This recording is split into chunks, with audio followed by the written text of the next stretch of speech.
सुनते हो, आज एटीएम से 10,000 रुपये निकाल कर ले आना। राशन नहीं है घर में। किचन से चिल्लाकर बिंदु ने अपने पति सतीश से कहा। सतीश बाथरूम से निकलते हुए झुंझलाए स्वर में बोला, फिर से रुपए? अभी 10 दिन पहले ही तो 12,000 निकाल कर लाए थे। तुम क्या सोचते हो, मैंने सारे पैसे उड़ा दिए? खर्चे कम हैं क्या तुम्हारे घर के? बेटे के ट्यूशन में 2,000 चले गए, दूध वाले के 2,000, डॉक्टर की फीस में 1,200। तुमने भी तो 4,000 लिए थे मुझसे सेठ का उधार चुकाने को। इस तरह के दूसरे छोटे मोटे खर्च में ही 10,000 तक खर्च हो गए। बाकी बचे रुपए फल सब्जी आदि में लग गए। देखो बिंदु, मैं हिसाब नहीं मांग रहा, मगर तुम्हें हाथ दबाकर खर्च करना होगा। मैं कोई हर महीने 1,00,000-2,00,000 सैलरी पाने वाला बंदा तो हूँ नहीं। मकान किराए पर चढ़ाने का व्यवसाय है मेरा, जो आजकल मंदा चल रहा है। तुम बताओ कौन सा खर्च रोकूं? घर के खर्चे, राशन, दूध, बिजली, पानी, सब्जी, बच्चे की पढ़ाई, इन सब में तो खर्च होने ज़रूरी है ना। फिर हर महीने कुछ ना कुछ एक्स्ट्रा खर्च भी आते ही रहते हैं। उस पर तुम 3,000 तक की शराब भी गटक जाते हो। तो क्या शराब में अकेला पीता हूँ? तुम भी पीती हो ना? सतीश ने चिढ़कर कहा। मैं कभी कभार तुम्हारा साथ देने को पीती हूँ, पर तुम पीने के लिए जीते हो। खाना नहीं बना तो चलेगा, पर शराब जरूर होनी चाहिए। फ्रिज में दूध नहीं तो चलेगा, मगर अलमीरा में दारू की बोतल न हो तो हंगामा कर दोगे। तुम केवल दिमाग खराब करती हो मेरा। मैं ले आऊँगा रुपए, कहकर सतीश मुनमुनाते हुए बाहर निकल गया। ऐसे झगड़े बिंदु और सतीश के जीवन में रोज की कहानी है। मध्यवर्गीय परिवार में वैसे भी पैसों की चिक-चिक हमेशा चलती ही रहती है। सतीश शराब में अभी काफ़ी रुपए फेंकता है। हजारों रुपयों की शराब तो वह बिंदु की नज़र में आए बिना ही गटक जाता है। वैसे और कोई ऐब नहीं है सतीश में। मेहनत से अपना काम करता है, यार दोस्तों के सुख दुख में शरीक होने की पूरी कोशिश करता है। कभी मन खुश हो या बिजनेस अच्छा चल निकले तो बीवी बच्चे के लिए नए कपड़े और तोहफे भी खरीद कर लाता है। बस शराब के आगे बेबस हो जाता है। शराब सामने हो तो फिर उसे कुछ भी नहीं दिखता। इस बीच देश में कोरोना के बढ़ते मामलों की वजह से लॉकडाउन हो गया। सतीश को शराब खरीद कर जमा करने का मौका ही नहीं मिला। शराब की जो बोतलें अलमीरा में छिपा कर रखी थीं, उनके सहारे 20 से 25 दिन तो निकल गए, मगर फिर सतीश को शराब की तलब लगने लगी। शराब के बिना उसका कहीं मन नहीं लगता। वैसे भी रोजगार ठप पड़ गया था, प्रॉपर्टी बिजनेस शून्य था। उसके पास मकान और ऑफिस तो था, पर नकदी की कमी थी, पैसे आ नहीं रहे थे। बैंक से निकाल कर किसी तरह घर का खर्च चला रहा था। तीसरे लॉकडाउन के दौरान शराब बिकने की शुरुआत हुई तो सतीश खुश हो उठा। पहले दिन तो 2-3 घंटे लाइन में लगकर उसने अपने पास बचे रुपयों से 4-6 बोतल शराब खरीद ली। शराब के चक्कर में उसे पुलिस की लाठियां भी खानी पड़ी। हजारों की भीड़ थी उस दिन। अगले दिन भी वह शराब लेना चाहता था। सतीश के मन में खौफ था कि ठेके फिर से न बंद हो जाएं, इसलिए उसने शराब स्टॉक में रखने की सोची। रुपए पास में थे नहीं, बैंक अकाउंट में भी 10 से 12,000 से अधिक नहीं था। इतने रुपए तो घर के राशन के लिए ज़रूरी थे। सतीश अपनी बीवी के पास पहुंचा और प्यार से बोला, यार बिंदु, मुझे शराब खरीदनी है। तूने कुछ रुपए बचाए हैं तो दे दे, या फिर अपने गहने। गहनों का नाम सुनते ही बिंदु फुफकार उठी। खबरदार, जो गहनों का नाम भी लिया, तुमने नहीं बनवाए हैं, मेरी माँ ने दिए हैं गहने, और इन्हें दारू खरीदने के लिए मैं नहीं दे सकती। जाओ गटर में जाकर लौटो या शराबी दोस्तों से भीख मांगो, मगर मेरे गहनों की तरफ देखना भी मत। बिंदु की बात सुनकर सतीश को भी गुस्सा आ गया। मैंने प्यार से बोला कि कुछ रुपए या जेवर दे दे, तो तेरे भेजे में आग लग गई। हाँ, मैं नहीं दूंगी अपने जेवर। वह अपना आपा खो चुका था। चीखता हुआ उल्टी सीधी बातें बोलने लगा। तू नहीं दे सकती तो जा अपने यार से लेकर आ पैसे। यार? कौन सा यार पाल रखा है मैंने? बददिमाग कहीं का। घिन नहीं आती तुझे ऐसी बातें बोलते हुए? हाँ, सती सावित्री तो बनना मत, सारे कारनामे जानता हूँ मैं, किसके लिए सज धज कर निकलती है। इसके बाद दोनों में जमकर झगड़ा हुआ। सतीश ने आओ देखा न ताओ और लाठी बिंदु के सिर पर दे मारी।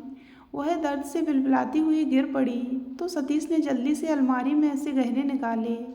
सामने 7 साल का पिंकू सहमा खड़ा मम्मी पापा की लड़ाई देख रहा था। सतीश ने दरवाज़ा भिड़ाया और तेजी से बाहर निकल आया। 10 मिनट सामने की पुलिया पर बैठा रहा, फिर सोचना शुरू किया कि अब गहने किसके पास गिरवी रखे जाएं। उसे अपने दोस्त श्यामलाल का ख्याल आया। मन में सोचा कि चलो आज उसी से रुपए मांगे जाएं। सतीश श्यामलाल के घर के दरवाजे पर पहुंचा और दस्तक दी तो अंदर से उसकी बीवी की आवाज़ आई। हाँ जी भाई साहब, बोलिए क्या काम है। भाभी जरा श्याम को भेजना, उससे कुछ काम था। माफ़ कीजिएगा, कोरोना के डर से भी आजकल कहीं नहीं निकलते। वैसे भी अभी तो वे सो रहे हैं, उनकी तबीयत ठीक नहीं है। अच्छा, कहकर सतीश ने कदम पीछे कर लिए। श्यामलाल के अलावा सुदेश से भी उसकी अच्छी पड़ती थी। वह सुदेश के घर पहुंचा। सुदेश ने दरवाजे से ही उसे यह कहकर टरका दिया कि अभी खुद पैसों की तंगी है। कोविड-19 के इस बदहाल समय में जेवर लेकर पैसे नहीं दे सकता। एक दो और लोगों के पास भी सतीश ने जाकर गुहार लगाई, मगर किसी ने उसे घर में घुसने भी नहीं दिया। सबने अपने अपने बहाने बना दिए। साथ ही सबने उस पर यह तोहमत भी लगाई कि तू कैसा आदमी है जो ऐसे समय में पत्नी के जेवर बेचने निकला है। सतीश के पास अब एक ही रास्ता था कि वह किसी ज्वेलर से ही संपर्क करे। उसने ज्वेलरी की दुकान के आगे लिखे नंबर पर फ़ोन किया। उसे उम्मीद थी कि अब काम बन जाएगा। सामने से किसी ने फ़ोन उठाया तो सतीश ने कहा, सर जी मुझे गहने बेचने हैं। क्यों, ऐसी क्या समस्या है जो गहने बेच रहे हो। सर जी मुसीबत में हूँ, रुपए चाहिए। सारी मुसीबतें जानता हूँ मैं तुम लोगों की। ज़रूर दारू खरीदनी होगी तभी पैसे चाहिए। सरकार ने भी जाने क्यों ठेके खोल दिए। पैसे नहीं हैं तो भी दारू पीनी इतनी ज़रूरी है। हाँ जी ज़रूरी है, और फ्री में रुपए देने को नहीं कह रहा। गहने लो और पैसे दो। सतीश भी भड़क उठा। समझा क्या है तूने बेवकूफ़, पूरा देश कोविड-19 से लड़ रहा है और तुझे अपनी तलब बुझानी है। ज़िंदगी में कुछ अच्छे काम भी करने चाहिए। कभी देख, गरीबों के बच्चों को 2 रोटी के लिए तरस रहे हैं। दूसरों का भला करने के लिए रुपए मांगता तो तुरंत दे देता, पर तुझे तो। सतीश ने फ़ोन काट दिया। इतना उपदेश सुनने के मूड में नहीं था वह। हताश होकर वापस घर की तरफ लौट चला। कदम आगे नहीं बढ़ रहे थे। अपनी बेचारगी पर गुस्सा आ रहा था। इस महामारी ने जिंदगी बदल दी थी उसकी। वह घर पहुंचा तो देखा कि दरवाज़ा खुला हुआ है। अंदर बेटा एक कोने में बैठा रो रहा है और बिस्तर पर बिंदु बेसुध पड़ी है। उसके हाथों में नींद की गोलियों की डिब्बी थी। 2-4 गोलियां इधर उधर बिखरी हुई थीं। बाकी गोलियां खाकर वह बेहोश हो गई थी।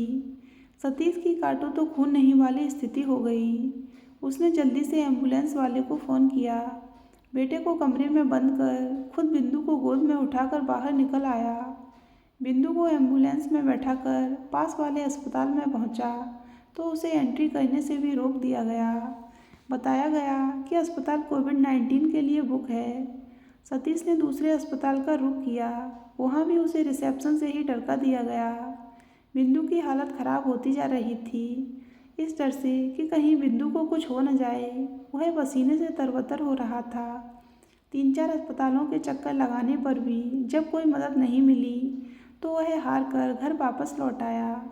बिंदु को बेड पर लेटाकर वह खुद भी बगल में लुढ़क गया। रोता हुआ पिंकू भी आकर उससे लिपट गया। सतीश को ख्याल आया कि इतनी देर से पिंकू भूखा होगा। वह किचन में गया और ब्रेड गरम कर दूध के साथ पिंकू को दे दिए। खुद भी चाय पीकर सो गया। अगले दिन उसकी नींद देर से खुली। किसी तरह पिंकू को नहलाकर उसे नाश्ता कराया और खुद चाय ब्रेड खाकर बिंदु के बगल में आकर बैठ गया। अचेत पड़ी बिंदु पर उसे बहुत प्यार आ रहा था।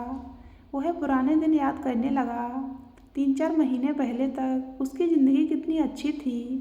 बिंदु ने कितने सलीके से घर संभाला हुआ था।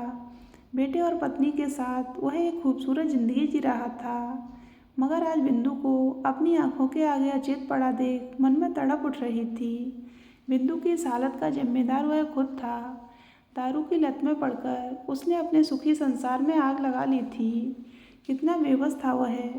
कितनी कोशिश की थी कि बिंदु की जान बचाई जा सके, मगर हर जगह से निराश और बेइज्जत होकर लौटना पड़ा। कितनी दयनीय स्थिति हो गई थी उसकी। बिंदु का हाथ पकड़े हुए वह उसके सीने पर सिर रखकर सिसक सिसक कर रोने लगा। तभी उसे लगा जैसे बिंदु के शरीर में कोई हरकत हुई है। वह एकदम से उठ बैठा और बिंदु को आवाज़ देने लगा। बिंदु ने किसी तरह आंखें खोली और पानी कहकर फिर से आंखें बंद कर ली। सतीश दौड़कर पानी ले आया। एक दो घूंट पीकर बिंदु फिर सो गई।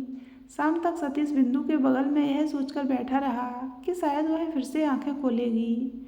शाम 5 बजे के करीब बिंदु ने फिर से आंखें खोली। सतीश ने उसे तुरंत पानी पिलाया। अब वह थोड़ी बेहतर लग रही थी। सतीश उसके लिए संतरे और अनार का जूस बना लाया। बिंदु की स्थिति में और भी सुधार हुआ। वह किसी तरह उठकर बैठ गई। पिंकू को सीने से लगाकर रोने लगी।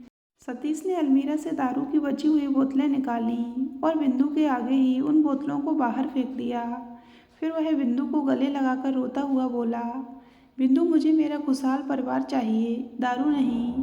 बिंदु हौले से मुस्कुरा उठी। आज सतीश को असली सुख की पहचान हो गई थी।